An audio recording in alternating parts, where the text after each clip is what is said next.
Vladimir Putin is apparently a little bit worried recently about his own personal security, though he is many, many miles away from the invasion that he started, the illegal invasion into Ukraine. He's apparently worried about retribution on a personal level.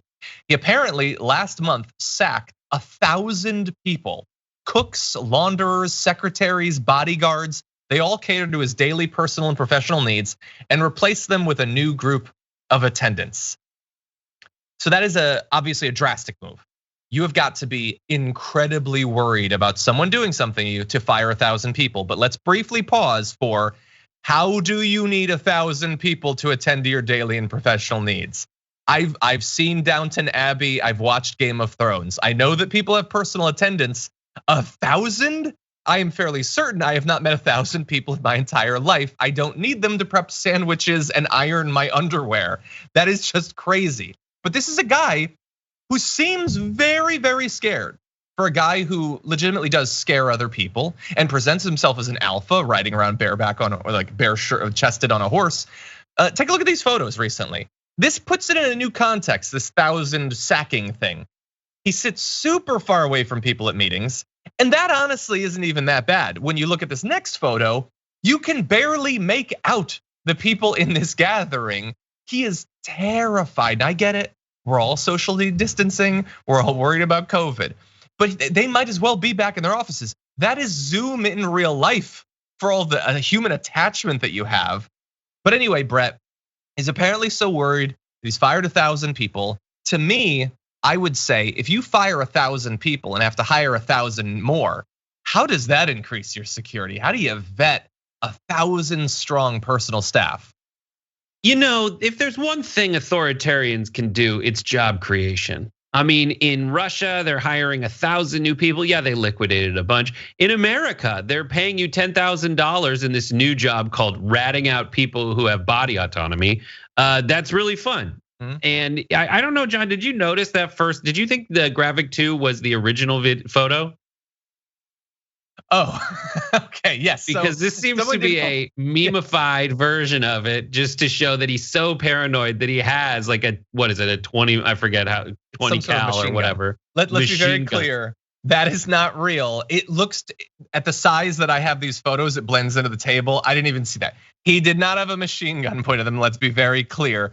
The distance is real. Anyway. But that's a real photo that has become iconic. That really represents this.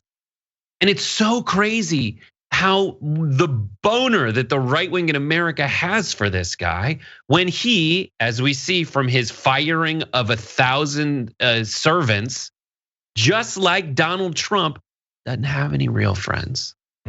It's not real. None of this is real. No one actually likes. No one actually wants to work with.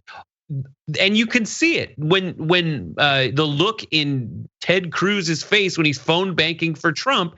If he could get a chance to take him down, he would. Now, not with bullets or poison, though I'm sure the thought has crossed his mind. But that's what happens when you're a strong man, or a purportedly strong man who actually knows exactly what people think of you. Yeah, and look, if I could provide some advice directly to Vladimir Putin, I know he watches the show. I think he super chats sometimes. Is this the life that you wanted? I understand that you have hundreds of billions of dollars or whatever that you can apparently now spend inside of Russia and nowhere else in the world, and you are constantly terrified of being assassinated by virtually everyone around you. You are potentially the most reviled human being on earth. Maybe Trump's still ahead of you. Was it worth it? All of this, decades of, devastating your own country and participating in their persecution as a member of, intelligence, and taking over and stealing natural resources, and now ruling in constant fear of even your closest allies. Why do this? Get the hell out of Ukraine. Actually start running the country for the benefit of regular Russians. You will still be so rich that you will never be able to spend 1% of the money that you have, and you could be legitimately loved by your people. You could contribute to their prosperity and happiness. And you wouldn't have to worry about every bite of food, every sip of a liquid containing some sort of poison, because apparently that is what they're worried about. Someone working for France's General Directorate for External Security spoke to a reporter for the Daily Beast and said, Putin is of course aware someone is coming after him. Killing Putin is not an easy task, but Putin knows it can be done, and that's guaranteed to scare him. Scheduling is everything. Would-be assassins like to gather information, determine habits, correlate all of his backup options. They doubt he'll travel far by vehicle because there's no armored vehicle that can survive a few tons of explosives buried under the street. Anyway, they say one of the reasons he's probably so terrified of poisoning, that's one of the big reasons for the 1,000 people firing, is that he has personally poisoned so many people that he's got to see it in the shadows everywhere he looks because he's done the exact same thing.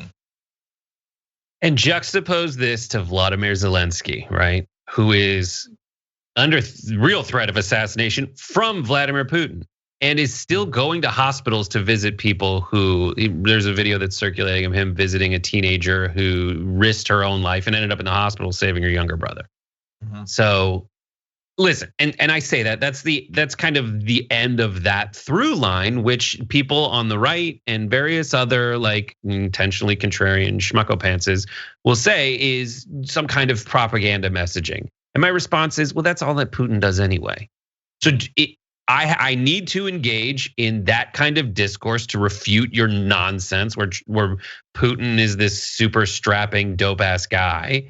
And I need to communicate, like, if you want to talk about the actual facts are that Russia invaded Ukraine. Yeah. That's the only fact we need to focus on. That is the end, as I said on this show, like that is everything else is a distraction. And in the meantime, as Putin launches his propaganda war, I know that what's her name, Candace Owens, in trying to back up her like Ukraine wasn't a thing until 1992 statement, she said like, I don't know. Yeah. She says that people fixate on these weird stories about him firing 1,000 people or not, or like roid raging, and that's why he invaded it. It's like that is fun for me to speculate on, and this is kind of a fun speculative story anyway, based on a report from inside the Putin Kremlin or whatever. But still, like it tracks, and it tracks with what I think of the guy based on his actions. Yeah, there's so many on the right that look up to this guy. That's the life that they want. Who would want this life? How nice does your hardwood floor have to be? How nice does your fridge have to be to justify being afraid that every piece of food in it is poisoned? I don't know. I drive a Scion IQ. Maybe there are some cars that are really, really nice and it's worse constantly being terrified of being assassinated. I don't know.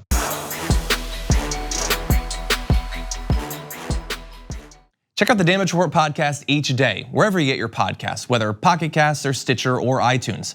You can join me as I give you the news and stories you want, with a range of co-hosts and interview guests jumping in on the fun each day. Again, that's the Damage Report, wherever you get your podcasts. And if you get them at iTunes, don't forget to rate and review. Sometimes I'll read them live on the show.